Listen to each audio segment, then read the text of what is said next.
Welcome to the Attention Deficit Disorder Expert Podcast Series by Attitude Magazine.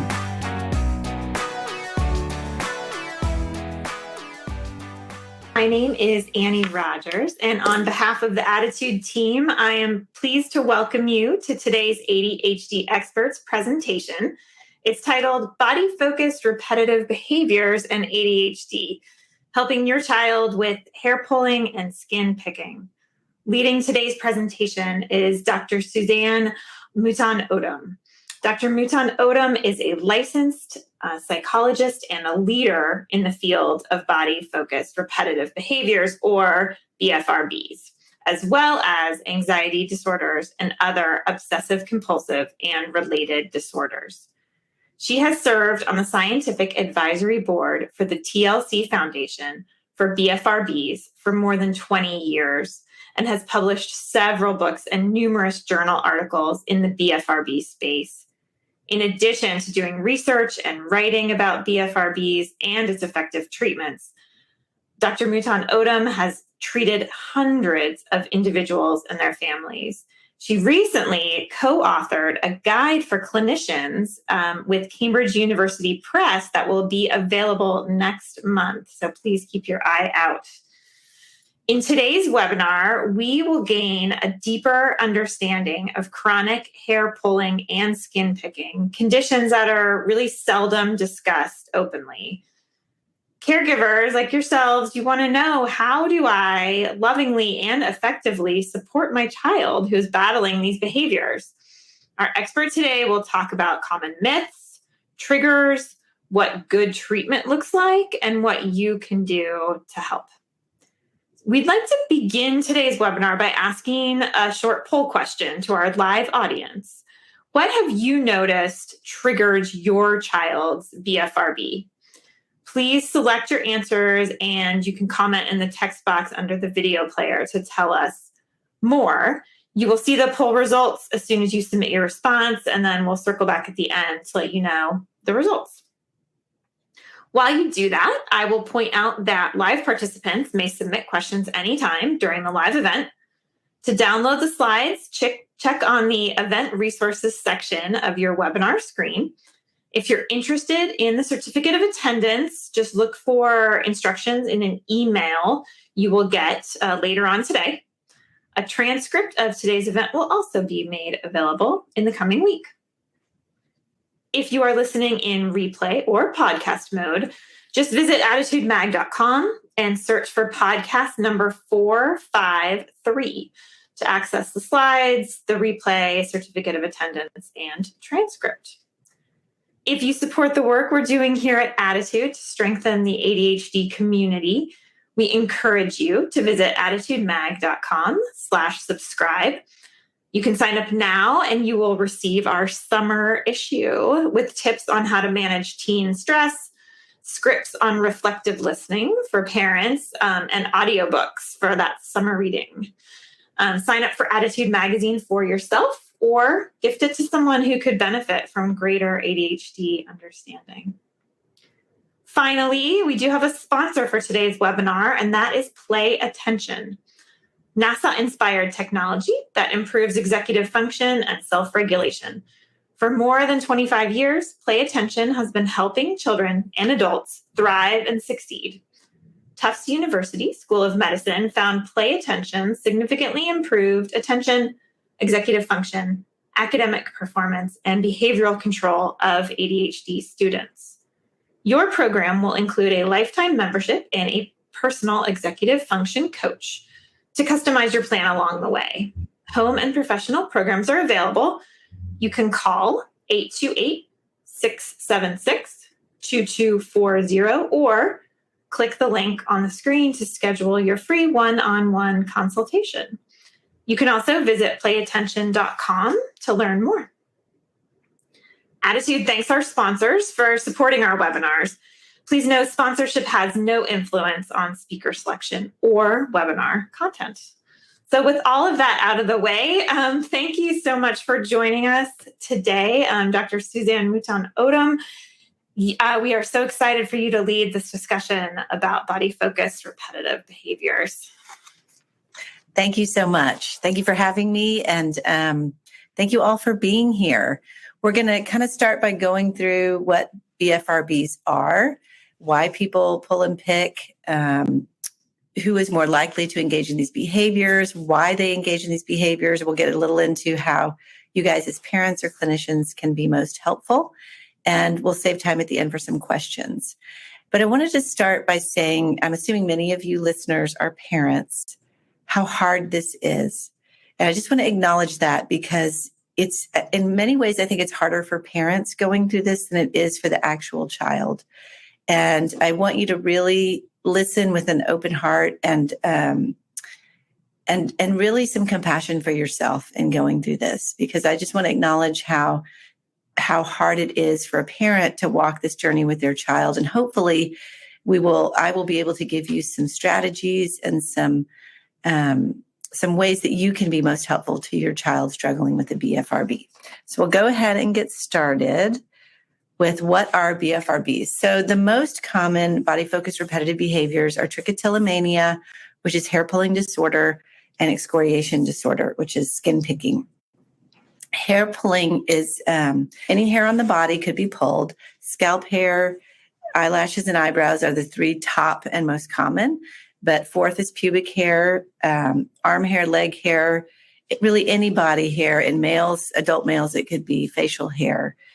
So really any hair on the body is possibly to be pulled. And then excoriation disorder or skin picking disorder is it involves, nail biting, nail picking, skin picking, acne excoriation in teenagers.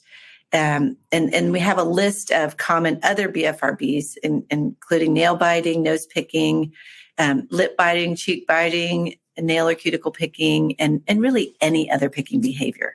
The first two, trichotillomania and skin picking disorder, are listed in the Diagnostic and Statistical Manual. The other ones aren't listed specifically, but they're called other obsessive compulsive and related disorders, just to hopefully clarify any confusion. So who can get a BFRB? The prevalence rates are about 2 to 5% that we know of. It's also really hard to get these data because most people that pull their hair and pick their skin aren't talking about it. And so really we're trying to understand a population of people that is in hiding or isn't talking about their behavior. But those are the latest prevalence rates that we have. The gender distribution, interestingly, under the age of, say, 12 or 13 is about 50-50. And after puberty, we see it more heavily weighted toward the female side. Now, we don't know if this is because more women actually pull and pick, or it could be because more girls start in puberty, or it could be because males don't report it. They're able to shave their face, or they're able to have male pattern baldness or say that that's what's causing it. And so we're not 100% sure what this discrepancy is about. And a later study that was done recently showed not such a big split between males and females and adults. Age of onset is usually between 11 and 13, so right at the age of puberty, although we do see a class of kiddos that start pulling in really early childhood, as young as 6 months of age, 12 months of age. I saw a 20-month-old yesterday. But really from 0 to 6, we call that baby trick. And we treat that a little bit differently because the intervention is almost exclusively done with parents. It would be hard to do therapy with a 2-year-old. So the role of genetics, what we do know is that these disorders do run in families. And I did notice there were a lot of questions in the queue about a parent that also had a BFRB and their child, maybe not the same. So a parent might pull hair and the child might pick skin or bite nails. But we do see that these behaviors tend to run in families. As far as comorbidities go, and this is the reason I'm on the show because this is about ADHD, we do see high comorbidity with ADHD and hair pulling and skin picking. It's for hair pulling about 32% and skin picking about 26%, meaning that they have both, which is a pretty high comorbidity given that ADHD in the general population is a much lower figure. So I'm so thrilled to be here talking to you guys today because it's highly relevant. And then we also see high rates of sensory dysregulation. And what that means is kiddos or adults who have really interesting wired nervous systems, not necessarily autism spectrum disorder, although it could be. But what that means is more kiddos who have sensitivities to taste or sound or tactile sensations or smell or any of the sensory nervous system responses and have struggles in that area. We also see that BFRBs are highly related to sensory experiences, and we're going to talk about that here in a minute. So common myths and misconceptions about BFRBs. I just want to clear up a few things, and a lot of these were in the question queue, so I wanted to go ahead and address them. One common myth is that BFRBs are the result of abuse, bad parenting, or some form of trauma. We do not see this, okay? But it's a very common question or assumption that people make, that there must be something bad that happened to this person that's causing them to engage in these behaviors. That is not true. Now, we do see in about 50% of people with a BFRB that they will report something was going on at the time that it started. Maybe parents are going through a divorce, or the dog died, or they're, changed schools because of a move. And so oftentimes 50% of the time kids or adults will report there was something going on, but it's certainly not some like sexual abuse or some form of serious trauma. Now, I'm not saying that that can't have occurred.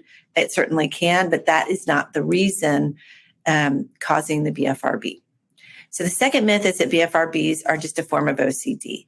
And I want to clarify that too. Now, they're not the same thing. They might be considered distant cousins, and they're called related disorders, OCD and related disorders. So it gets a little confusing. But the main similarity being that it is a repetitive unwanted behavior. And that's about where the similarity ends, because they have some very different phenomenology and very different treatment. And really the process going on with each of these is very different. So it's not exactly like OCD. The third myth is that BFRBs lead to other more dangerous psychopathology. We do not see, and this is a big concern of parents, is my child going to become suicidal or have anorexia or become bipolar? What does this mean for the future of my child? And what we know is that we can't predict anything that should come because your child has a BFRB. We do see higher rates of depression and generalized anxiety disorder in adults with BFRBs, but we're not sure why that is, if they're somehow related, or if maybe just having a lifetime of struggling with a BFRB is somehow causing or leading someone to feel more depressed or more anxious. The fourth, and I hear this one a lot, is that BFRBs are a form of self-harm or self-mutilation. And I really want to be clear on this because there's a lot going on the internet right now that's really promoting this belief. And BFRBs are not that. In fact, they're more likely a form of self-regulation and self-soothing than self-harm or self-mutilation. Those behaviors are very different processes and are associated with different psychopathology than BFRBs. So I really want you to hear that. The next one is the BFRBs are easy to stop and within a person's control. Well, if that were the case, I would not have a job and none of us would be here because they're not easy to stop.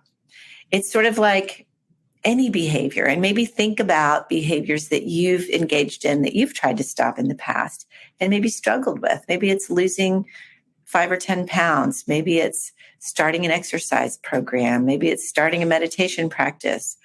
It's hard. Behaviors are entrenched in our daily lives, and changing a behavior takes effort and time and energy, and they're not easy to change. And so we'll talk a little bit more about what's involved with changing behavior because it is possible. I just want to say it's not easy, and it's not necessarily within someone's direct control. BFRBs are a sign of dislike for oneself or a desire to be unattractive. And again, this is a myth and not true. Most people with a BFRB cannot stand the result of their BFRB. Okay. And I liken it to, say, eating chocolate cake. And I use food analogies a lot because most of us can relate to them. But I might like eating the chocolate cake, but I don't really like the result of eating too much chocolate cake. And so it's not because I'm not eating the chocolate cake because I want to be overweight or unhealthy. I'm eating it because it tastes good. So most people with a BFRB will tell you they don't like the outcome of their BFRB, but they really do like doing their BFRB. So the truth about BFRBs, the truth about hair pulling and skin picking is that they're self-soothing, self-regulating behaviors. And we're going to look at internal and external cues and reinforcing factors that over time become ingrained in this person's daily activities and habits, and oftentimes become almost automatic. And that's sort of the process with which these unfold. They occur in children and adults who are otherwise high functioning, lovely, normal, psychologically intact, intelligent, and creative individuals. So this is not a group of strange or unusual people. This is a group of, you guys are in good company. And so are the parents. This is why I love working with people with BFRBs, because they're really actually amazing, lovely human beings. BFRBs are treatable and should not define a person or become the center of family structure. And we're going to talk a lot about that today. They're only one small part of your child and should not define them on any level. And sometimes that gets messy in families because as parents, we try to help our child and we focus on the things that we want to help them with. And so we want to be real careful about that. So why do people pull and pick? The bottom line is BFRBs are functional behaviors. So what does that mean? And I mentioned a little while ago, internal and external triggers. So we're going to break that down. Internal triggers happen within the body, sort of like hunger, thirst, the need to go to the bathroom. They're internal. And those involve sensory, emotional, and cognitive. So sensory it could be an urge, like a sensation. People will often talk about like an itch on their eyelid that's calling their attention to that spot. Or it could be seeing something, a visual trigger, like I see a hair that's out of place, or I see a pimple or a bump, or I feel an area on my body that feels rough or feels unusual or bumpy. So sensory experiences can be any of the sensations. And sometimes these occur after. So the aftermath of pulling might be looking at the hair or stroking the hair or rubbing that little moist bulb that's at the end of the hair along the face and seeing how that feels, or wrapping the hair around the finger, or looking at the excoriate that comes out of the skin, or tasting it or smelling it. So all kinds of behaviors are common and play into the why is this person engaging in this behavior. Cognitions are thoughts. So sometimes people have beliefs about their hair pulling or skin picking. Beliefs can be like, this will help me concentrate, or I have to pull all these coarse, wiry hairs out. This pimple needs to be picked or it won't heal. Or sometimes people are just thinking about life problems. They're thinking about worries or making decisions or thinking about problems going on with their life. But oftentimes that thought process goes along with the BFRB. And then finally, affective or emotional internal triggers or reinforcing factors are, we talk a lot about anxiety, and people have this assumption that anxiety is what triggers a BFRB. And I would say that's true some of the time for most people with the BFRB, just sort of like some of the time I'm hungry before I eat, not all of the time. Sometimes I'm in a restaurant. I'm not really hungry, but I'm there and everyone else is eating. It's the appropriate thing to do. Sometimes I'm not hungry, but boy, that cookie looks really good, but I'm not really hungry. So it could be I smelled the cookie. Ooh, that makes me want to eat it. So there are all kinds of experiences that can help us, can lead us to a behavior. So it's not always tension or anxiety. It's oftentimes boredom, excitement, worry, anger, frustration, happiness, feeling relaxed or calm. And then we also want to look at the reinforcing factors, which is what happens after we pull or pick. And sometimes we see that a person feels more relaxed or more at peace, but oftentimes we see that a person feels guilty, angry, frustrated, mad at themselves, and shameful for engaging in the behavior, or frightened. Oh my gosh, I now have a bald spot on my head that I have to cover. Or I'm bleeding and somebody's going to notice this. And what we see is that sometimes those negative emotions following hair pulling or skin picking episode can actually lead to another hair pulling or skin picking episode. So in therapy, we want to break this down and really understand all of the internal cues and triggers that happen before, as well as the reinforcing factors that happen after the pulling or picking episode. We also want to look at external triggers. External triggers are things that happen outside of our body. These could be motoric movements. These could be positional things like having my arm resting on the desk with my hand right here. And then I start stroking my hair, and then I start feeling for hair, even without my awareness, until I find one that I might want to pull, and then I might become aware that I'm having an urge to pull. We want to know that. We want to know places that make a person more likely to pull or pick. Common places involve the classroom, the bathroom, the bedroom, sometimes the car on a long road trip. So we want to look at common places for that individual. Also, activities. What is the child or what is the person doing at the time of the hair pulling or skin picking behavior? Common activities would be looking in the mirror, getting in or out of the shower. So those are bathroom activities. Sitting on the toilet where you're kind of stuck.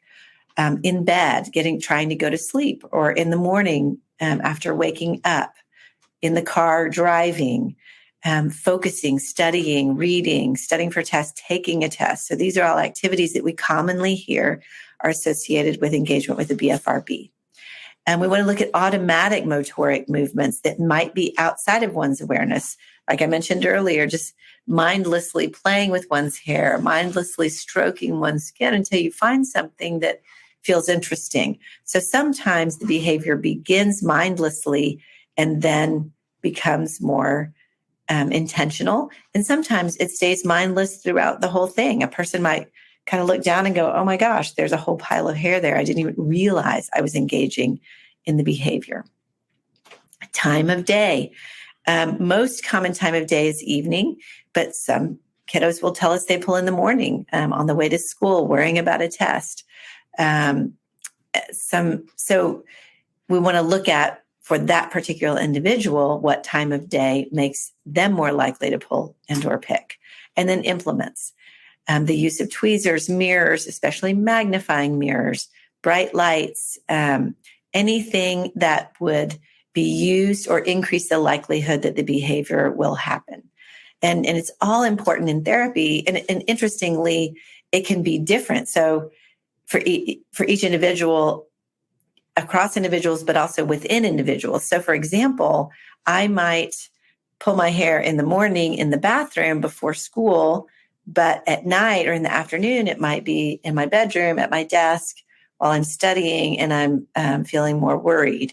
And then again at night in bed when I'm trying to fall asleep and I'm not even aware of it. So all of these things can apply to an individual, but in different situations. So it's a little bit confusing when you're seeing all of these different things and trying to make sense of it.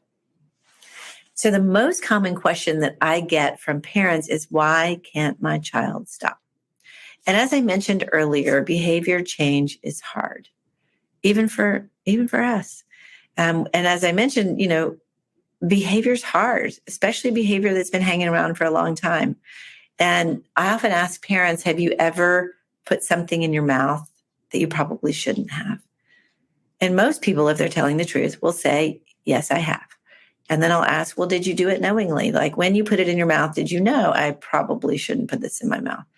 And the answer is sometimes yes, sometimes no. Believe it or not, I can sit there at a Mexican restaurant and eat the entire bucket of chips and salsa and not even know that I ate the whole bucket of chips or basket. And so sometimes awareness is slippery. I know I'm eating chips, but I didn't realize I had however many I had. And then sometimes I know I shouldn't eat this, but I really want it. And we do it anyway. Well, this is the same thing for BFRBs. So it sounds good. I know I don't want to do this behavior. I want to change my behavior. I would like to stop pulling my hair. But in that moment, in the right the right atmosphere with the right activity and the right triggers, it's very hard to stop. And so therapy involves changing all of that, knowing the micro details of a person's behavior so that we can change it up and make them, cause them to be more successful. Ambivalence is very common in people with BFRBs. And this is also true with a lot of different behaviors that are self-regulating, whether it's eating or smoking cigarettes or drinking alcohol or laying on the couch instead of going to exercise. It sounds good, but in the moment, this is what I really want to do. And so this is what I'm going to do. And so we have to understand that while a child might want to grow their hair back or have their skin heal in that moment, that's very hard to resist because most people really enjoy engaging in their BFRB. Even though oftentimes they'll tell you, no, I hate it. I hate my BFRB. I don't want to do this anymore. Most of the time, what they're talking about is the outcome of their BFRB. And, I'll be honest, I really do like eating the chocolate cake, but it's the outcome of eating the chocolate cake that I don't like, if that makes more sense. So BFRBs are functional. They help to get some need met, whether that's a cognitive belief like I need to focus and my hair pulling will help me focus. Therefore, I'm going to pull my hair because I'm taking the SAT and that makes sense to me. Or I feel soothed by my BFRB. I love the way the hair feels when I rub it along my face afterwards. And that gives me this soothing, calming feeling. So we have to, in therapy, find out what is the function of the behavior so that we can then provide that input or provide that sensation to the person so that they can get the need met in a different way without causing harm to their body. And it also changes the way we think about it. Somehow now it's less pathological. It's less awful. It is, my child is just has found a way to regulate their nervous system that's not something that feels good to me. So I don't understand how that feels good to them, but I know that it does. And so it helps us develop compassion for people and understanding that they're engaging in these behaviors because it feels good in some way to them. And then you might be inadvertently contributing to the cycle. So we want to look at parent accommodation. We want to look at parent responses so that we can understand if there are subtle things that parents are doing that are contributing to it. And the most common I like to call is fertilizing the weeds. So you have your garden is your child and all of their qualities. We really want to fertilize the flowers. These are their strengths, their attributes, the things about them that are amazing. And what ends up happening is we focus on the things that aren't going well. We focus on the pulling or picking, even in the face of the flowers. And when we do that, we give attention to the wrong thing. We give attention to the weeds, and that's what grows. Good example, child runs in, mommy, daddy, I made an A on my math test. And they're so excited. And you look at your child and you see they've wiped out all their eyelashes and eyebrows. A common reaction might be to say, oh my gosh, what happened to your eyelashes and eyebrows? And miss the opportunity to praise the child for making the A on their math test and celebrate that. Later, hours later, you can say, hey, I noticed that maybe you had a hard time today. Do you want to talk about that? So we really want to make sure that we're focusing on the flowers. So what does good treatment look like? Cognitive behavioral therapy is the evidence-based treatment of choice for BFRBs. And I've been talking about it. So we're looking at the behavior in all aspects. And in this sense, we're looking at internal cues and reinforcing factors, which means we call it the ABC model, the antecedent, which is what happened just before, the behavior, which is the pulling or picking, and the consequence, which is what is the outcome, what happened just afterwards. And we want to really understand what's going on with this behavior, what makes it more likely to happen, and what reinforces it, so that we can change those things to reduce the likelihood that that behavior will happen, and also to get that need met in a different way. Which brings me to understanding the functional basis for the behavior and utilizing function-based interventions. We want this child to get those needs met. Like in the little bitty children, like the 20-month-old I saw yesterday is a thumb sucker and puts the hair around the thumb and then sucks. Doesn't eat the hair, but just uses that as a sensory piece of her pulling. And so we have to really understand that. And what we ended up finding was this amazing, soft, it's like a hairband that was super furry. And she immediately put it on her wrist. And then when she wanted to suck her thumb, she would take it off and rub it like this while she was sucking her thumb. And it was an amazing, and hopefully that's something that can help to get that need met for having something kind of rubbing that's soft on her face while she's sucking her thumb. Because we want her to get that need met of self-soothing and self-regulation. So there's excellent information and a list of trained therapists and treating BFRBs available on the Trichotillomania, the TLC Foundation for BFRBs website. It used to be called the Trichotillomania Learning Center. And sorry, that was way back 10 years ago. But now it's called the TLC Foundation. Their website is bfrb.org. They have amazing resources there. They have groups where parents can meet, groups where adults and kids can meet to meet other people who engage in BFRBs. And currently the TLC Foundation endorses the COMB model, or the comprehensive behavioral model, which is what I'm describing to you. And the book that they mentioned earlier is a clinical treatment guide based on the COMB manual. So what, as parents, can you do to help your child? And if you do nothing else, and if you hear nothing else from me today, hear compassion and understanding. So our job as parents is to help, right? And that's what we're supposed to do. And so it kind of makes sense that you see a behavior and you go, oh, we need to change that behavior. That doesn't look right. My child pulled half his hair out or his eyebrows, or my child has picked a hole in his skin and it won't go away. It keeps happening. And so in the beginning, what we see as parents saying, hey, let's not do that anymore, very kindly. And then the behavior might stop, but then it restarts again. Wait, we talked about this. Don't do that. Stop it. And then the child might start hiding it, might start doing it outside of your awareness. And then you see, because you can see that it's still happening, well, wait, why is this still happening? I told you not to do that anymore. Then parents get frustrated. And because of all the myths and misconceptions that I mentioned earlier, parents can start to get scared. Did something happen to my child? Did somebody abuse my child? Is somebody going to think I abused my child? Is somebody going to think I'm a bad parent?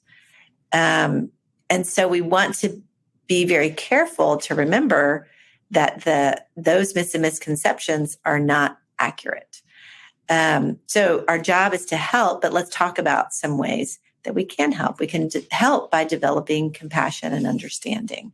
So help with BFRBs looks a little bit different. We want you to be the soft pillow. We want you to be the support, to be the person that's there to hold your child's emotion, to hold your child's struggle as they go through this journey, okay? And it's not to fix it. It's not to fix it. So sometimes help looks like saying nothing. And that's really hard for parents. And when I say nothing, it means no side-eye glances, no dirty looks, no noises, no, I told you, no grabbing their hand and pulling it away. It is for many parents, the best thing is to say nothing. And I always ask all my clients, what would be helpful for you? What would be helpful for your mom and dad to do? And what would feel supportive? And usually they don't say, I want my mom and dad to tell me to stop. So again, we have to be on the same team as our child. Helping does not mean fixing. Love unconditionally. Your child needs to hear, I love you no matter what.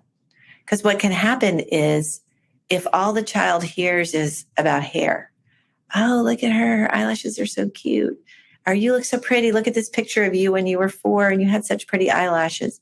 What your child hears is, well, I don't look pretty anymore. I must be ugly because I don't have any eyelashes. And that's why you have to be very careful when a child's going through treatment and doing better. Our instinct is to say, oh my gosh, it looks so good. Look how good you look with your eyelashes growing. or your hair is growing out. And that's a really uncomfortable thing for a child to hear, because what they hear is, well, now I have to keep it this way, or I won't look pretty, or my mom won't be proud of me. My dad won't be proud of me.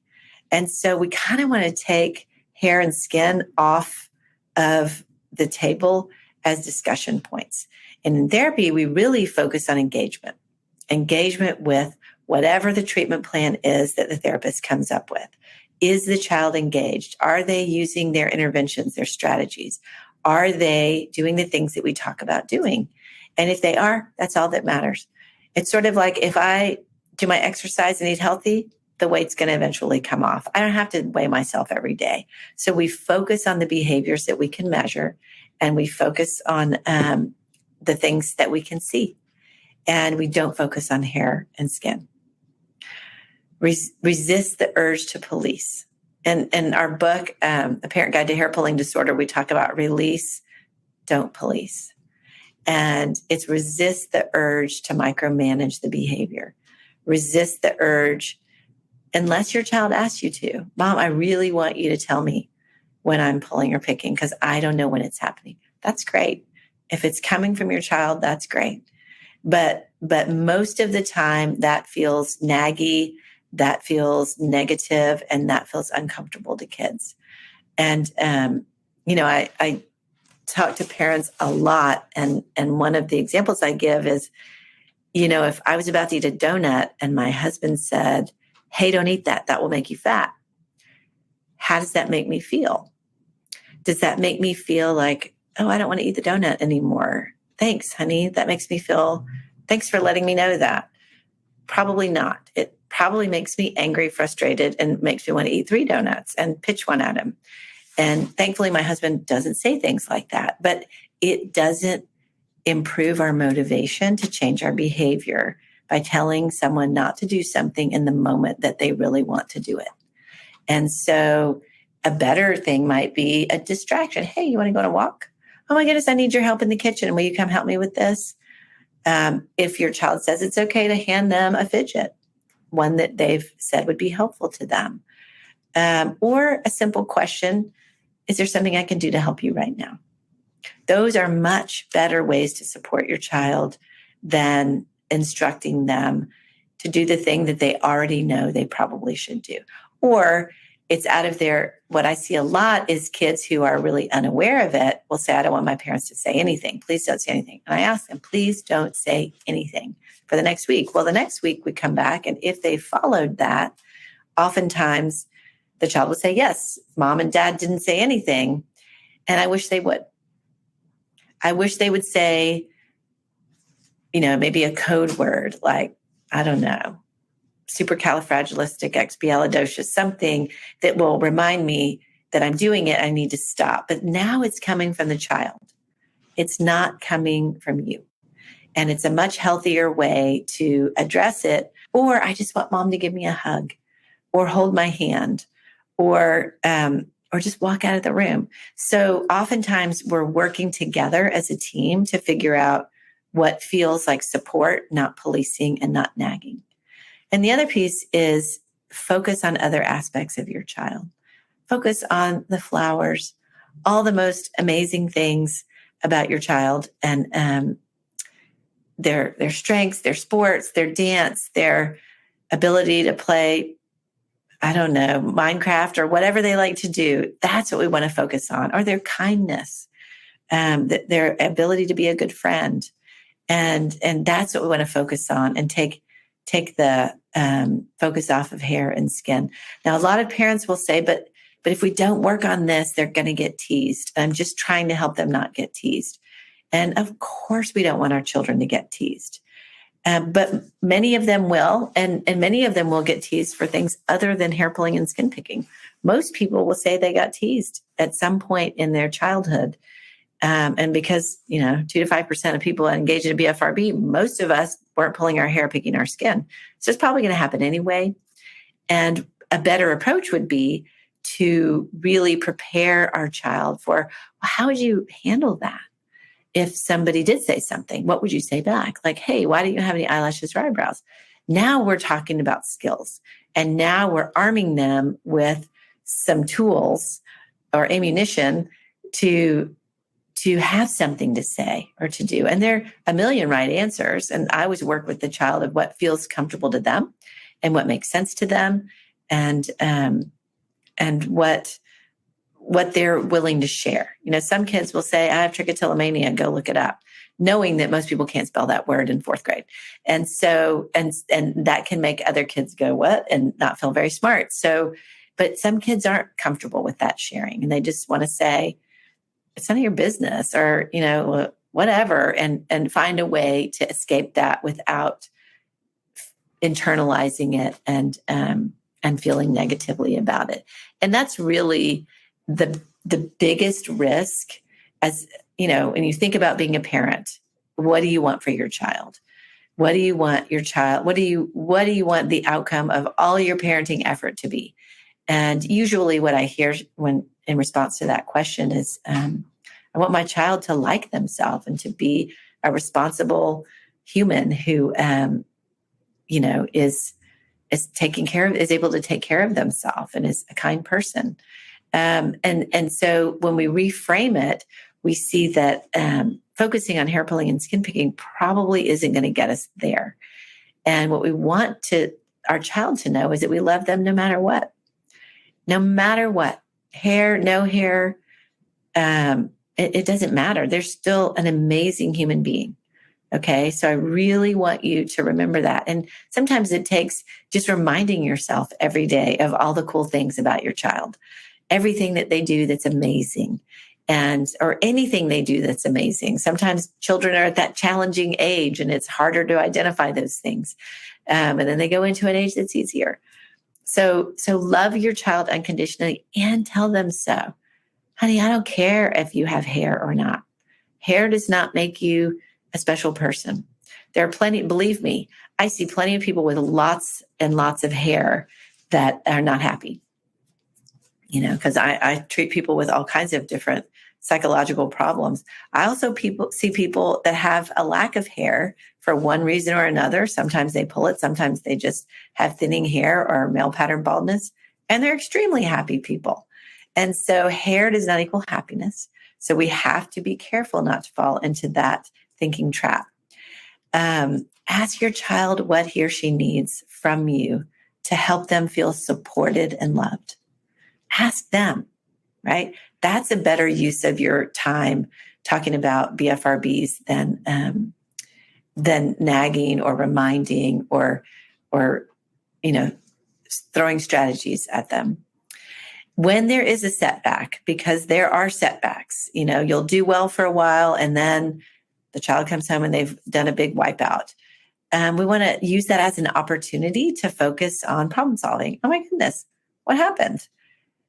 Again, maybe not right when they walk in the door, after things calm down, after they've had a snack, maybe later in the evening. Well, let's talk about what happened today.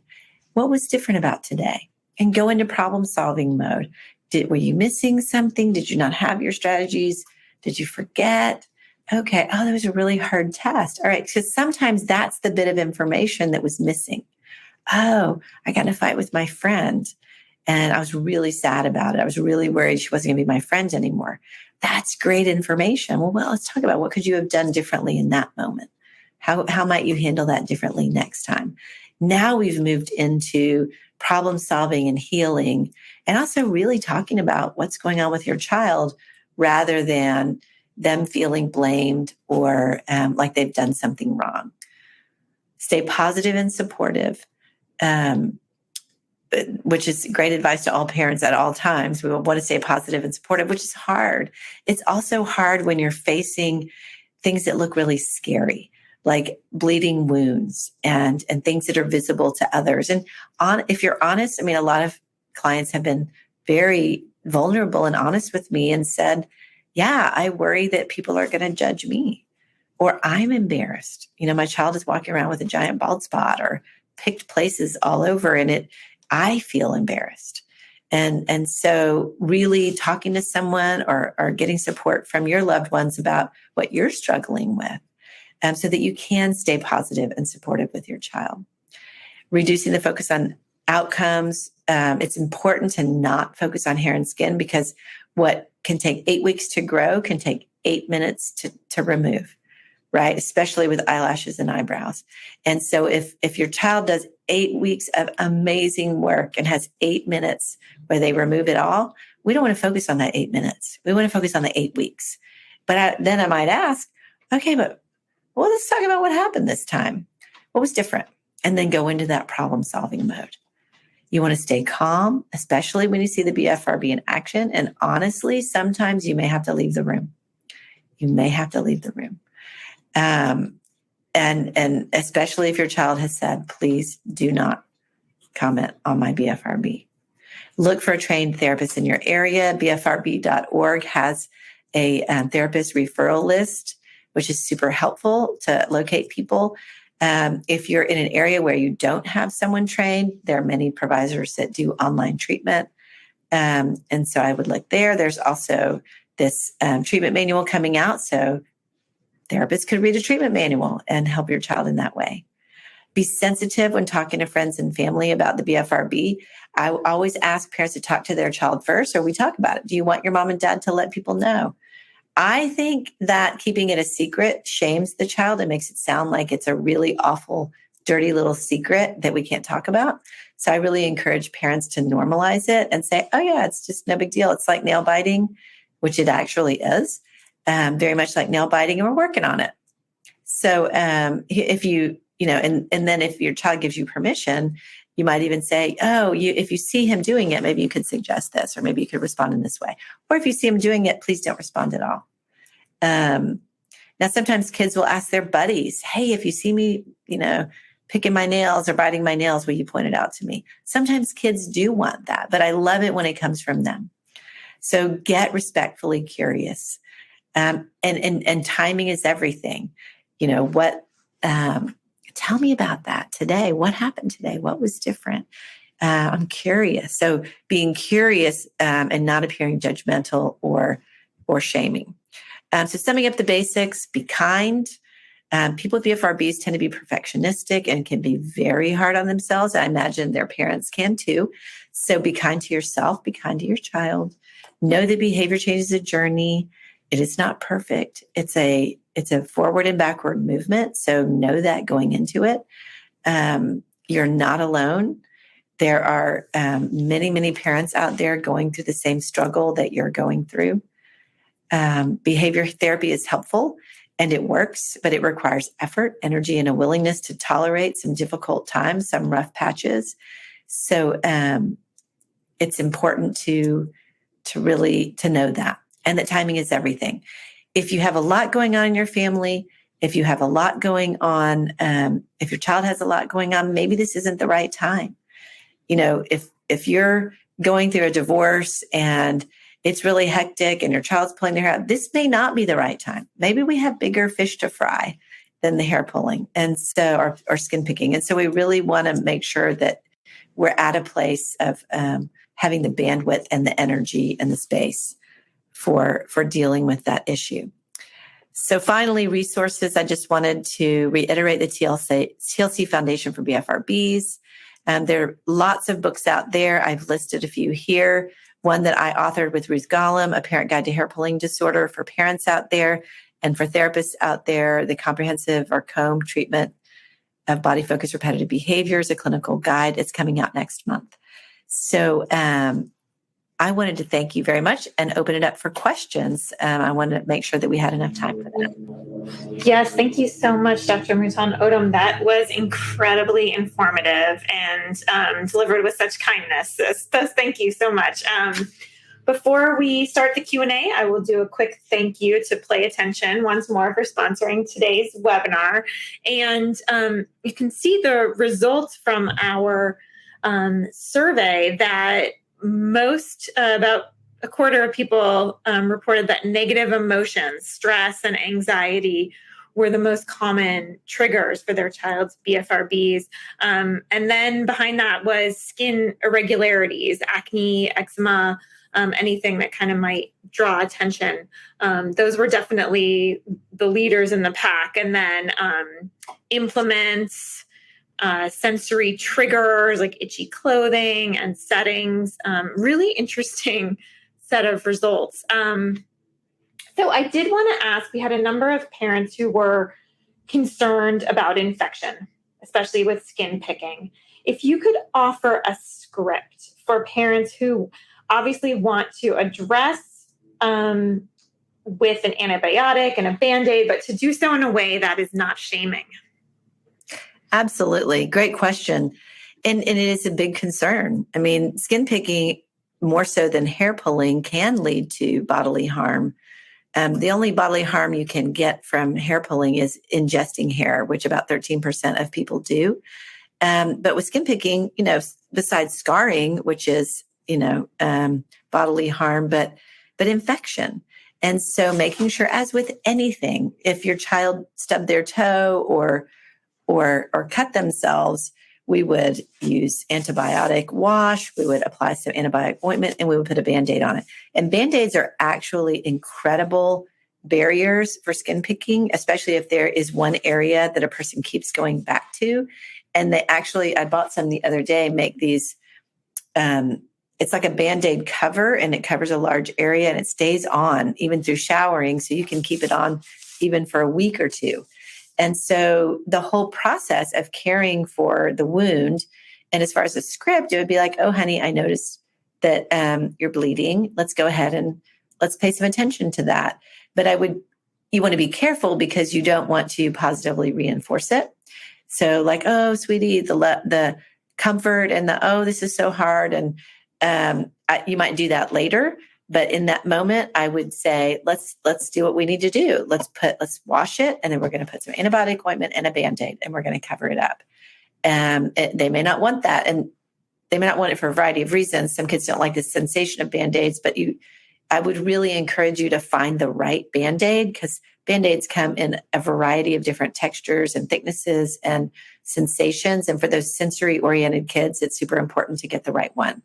And it also know that it can be a good barrier so that they can't go back to that same spot, and allow it to heal over a few days, which is usually how long it takes. Okay, wonderful. And you spoke about CBT being the recommended treatment. What are some signs that parents can look for that CBT is making positive forward motion with their child? How can they feel some confidence that they are moving in the right direction when, as you said, it can take 6 weeks for the hair to grow and 6 seconds for it to be removed? Exactly.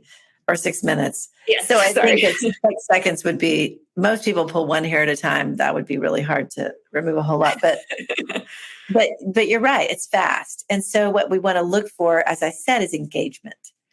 Doing the things that the therapist that they have decided would be helpful, whether those are sensory oriented fidgets or barriers such as gloves or finger protectors or Band-Aids, socks, long pants, long sleeves, removing magnifying mirrors, removing tweezers and implements, covering mirrors. I mean, there's hundreds of interventions, but what we're looking for is engagement. That's all we're looking for. The hair will grow, the skin will heal if the child is engaging.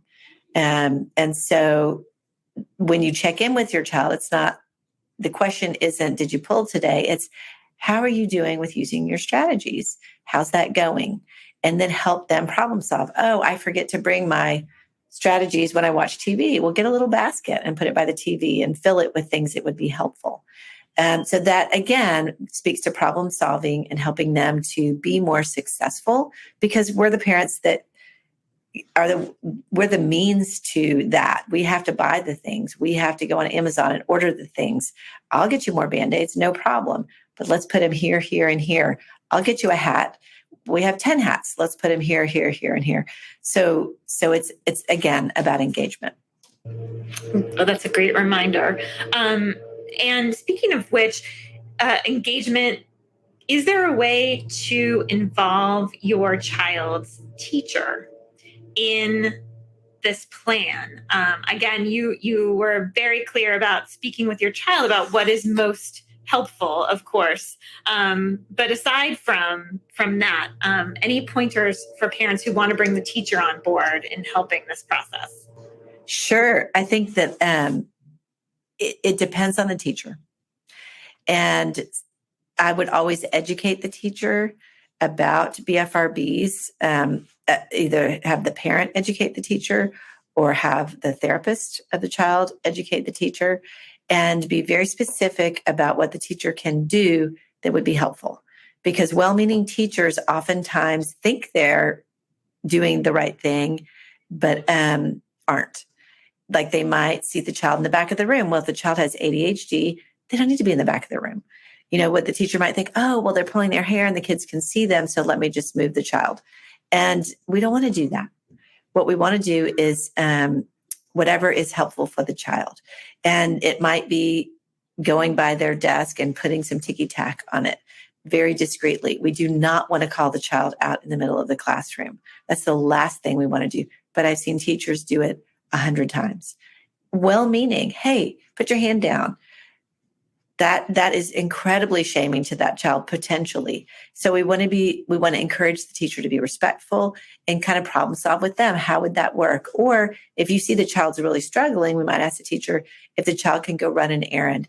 Hey, little Susie, can you run to the principal's office and take this? And it might just be a piece of paper that says, take 5 minutes and come back. And so we want to work these things out with the teacher by giving them instructions on what would be helpful and also educating them about BFRBs and that these aren't a sign of any deeper psychopathology or that something really bad is going on in the household. That, hey, we're working on this and we're a team and this is what's been recommended to us and you can be part of our team too. But we want to educate that team member. Wonderful. And this may be a great time to mention that this webinar will be available for replay. So if you do have a teacher or another loved one in your life who you think would benefit from all of this fantastic knowledge about BFRBs, know that you can share this widely. So let's see. Another common question here, of course, we're dealing with a lot of comorbidities. ADHD is just one of them, but a number of people wondering, is there any research to suggest that ADHD medications could either exacerbate / trigger BFRBs or improve them? That's a great question, and it's a very common one. There's an assumption that ADHD medication makes tics and hair pulling and skin picking and a lot of behavioral things worse. And there is some evidence. There are very few studies done, but 1 or 2 studies that suggest that. There are also studies that suggest that it improves the outcomes. So it's inconclusive. We don't know. And maybe that just depends on the child. But what I would say is ADHD is far more damaging for the lifetime of that child than hair pulling or skin picking. So you always want to treat the ADHD. That trumps the hair pulling and skin picking, even if it were to make it worse, because the long-term outcomes of an untreated attention deficit are worse than the long-term outcomes of hair pulling and skin picking. And so we want to treat the ADHD. It might be shuffling the meds around. Oh, that one did make it worse. Let's try this other one. And sometimes different meds work differently for different kids. So you might play with that a little bit, but it wouldn't be a reason to not treat the ADHD, in my opinion, because we want this child to learn, to be successful, to have every advantage that the other children in the classroom have. And then we'll work through the BFRB. We'll figure that out. But let's treat the ADHD. Wonderful. I do have one last question I'm going to try and squeeze in here as we're running out of time, but I felt it was really poignant. Someone wrote in live today that my 9-year-old thinks she's the only kid who's ever pulled their hair. I don't know how to let her know that she's not alone without putting undue attention on the behavior. Can you offer any advice or talking points that can offer some solace? Well, yes. And my heart goes out to you and your child. That's so sweet. And so undue attention really is more of the reminding, the nagging, the policing. So there are books out there that are for children.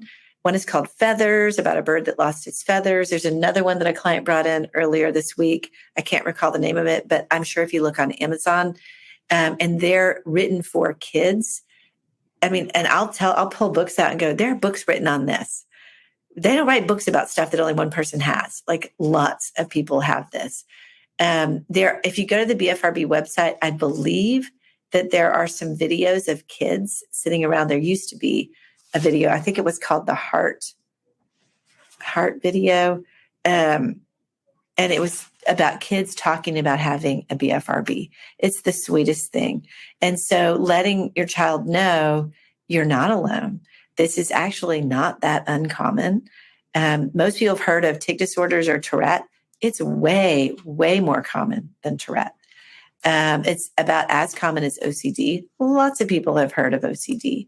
And they use it in people like say, oh, I'm so OCD when they're not. People want to be OCD. This is as common as that. It's just that people don't talk about it. And so it's been hard to get awareness out there. We know of movie stars and people that have trichotillomania, and they just won't come out and talk about it publicly.